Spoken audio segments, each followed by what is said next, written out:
이 세상에서 거래가 가능한 모든 것들은 시장의 수요와 공급으로 그 가격이 결정됩니다. 최근 러시아에 대한 경제 제재가 시작된 직후 니켈 가격이 급등했던 적이 있었죠. 니켈 가격이 하루에 90%나 속등했던 것은 러시아 생산량이 압도적으로 9%나 차지하는 상황에서 공급량이 감소할 수밖에 없다는 전망 때문이었어요. 오늘 말씀드릴 부동산도 예외는 아니죠. 수요가 많으면 부동산 가격은 오르고 공급이 많아지거나 수요가 감소하면 부동산 가격은 하락해요. 부동산 수요에 영향을 줄 수 있는 요인들을 분석할 수 있다면 향후 부동산 가격의 중기 전망이 가능해지는데요. 오늘은 부동산의 수요를 결정하는 요인들 중에서 가장 중요한 4가지를 함께 살펴보도록 할게요. 첫째는 인구 변화입니다. 인구가 심각하게 감소하는데 부동산 가격이 올라가는 경우는 거의 없죠. 물론 여기서 인구는 생산 인구를 말해요. 노인 인구는 늘어도 소용이 없어요. 가까운 일본의 경우를 보면 생산 인구가 감소하면서 부동산 가치가 급락했는데 부동산의 장기 불황이 곧 잃어버린 20년의 실마리를 만들었죠. 물론 그 외에도 여러 가지 요인들을 더 고려해야만 하겠지만 오로지 인구 변화 요인만 생각을 한다면 우리나라도 부동산 경기가 계속 좋을 거라는 확신을 하기는 어렵습니다. 만약 부동산 경기가 장기 약세 국면으로 들어간다면 수출 비중이 일본보다 월등히 높다는 점 때문에 일본식 불황보다는 독일식 흐름을 따라갈 가능성이 더 큽니다. 인구 감소로 인해 부동산 시장이 전반적으로 위축이 되면서도 부동산을 제외한 경기 흐름은 오히려 대외 경제에 영향을 받을 공산이 크다는 말이죠. 또한 선호하는 부동산도 많이 바뀔 거예요. 과거에는 모든 식구가 한 집에서 사는 대가족의 생활 양식이 주류였죠. 그러니 주택은 40평 이상이 대세였어요. 하지만 이제는 핵가족을 넘어 1인 가구가 급증하고 있기 때문에 주택의 수요는 소형주택 중심으로 이전되고 있죠.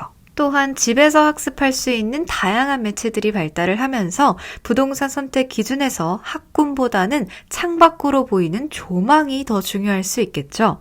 실제로 사시사철 리버뷰와 파크뷰를 즐길 수 있는 성수동의 집값이 높게 형성되어 있는 것처럼 말이죠. 그러니까 독특한 수요에 의해서 여전히 인기가 있는 곳은 계속해서 그 인기를 누릴 가능성도 크다는 말입니다. 두 번째 요인은 경기와 소득 요인입니다. 경기가 좋아지면서 소득이 늘어나면 고급 부동산에 대한 소유 욕구가 커지는데요. 청담동의 에테르노라는 곳 들어보셨나요? 여기에는 거실에 슈퍼카를 전시할 수 있는 엘리베이터가 연결이 되어 있다고 하더라고요.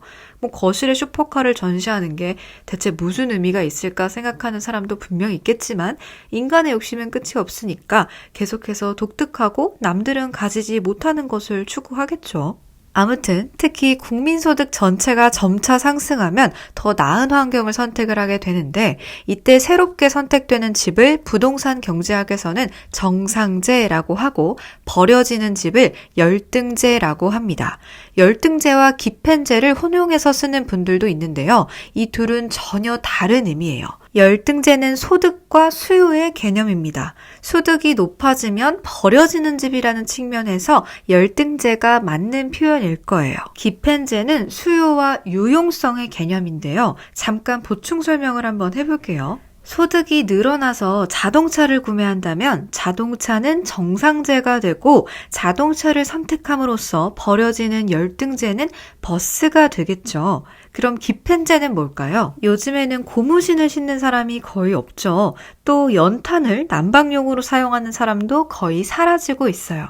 이처럼 유용성의 하락폭이 가격의 하락폭보다 높아져서 버려지는 것이 바로 기펜재예요. 경기 요인으로 전체 국민소득이 높아지면 고급스럽게 꾸민 아파트는 정상재가 되고 다세대와 같은 주거공간은 열등재가 된다는 말이죠. 이해 가시죠? 아까 말씀드렸던 40평 이상의 대형 주거공간은 기펜재가 될 공산이 큽니다.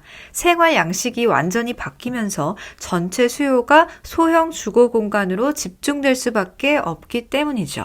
실제로 최근 가장 인기 있는 평수가 18평형에서 33평형 정도가 된다고 하네요. 이런 커다란 흐름에 역행해서 다세대 같은 열등재나 대형 주거 공간에 투자를 하신다면 더욱 상실감이 커지실 수 있으니 투자에 더욱 주의를 기울이셔야겠죠?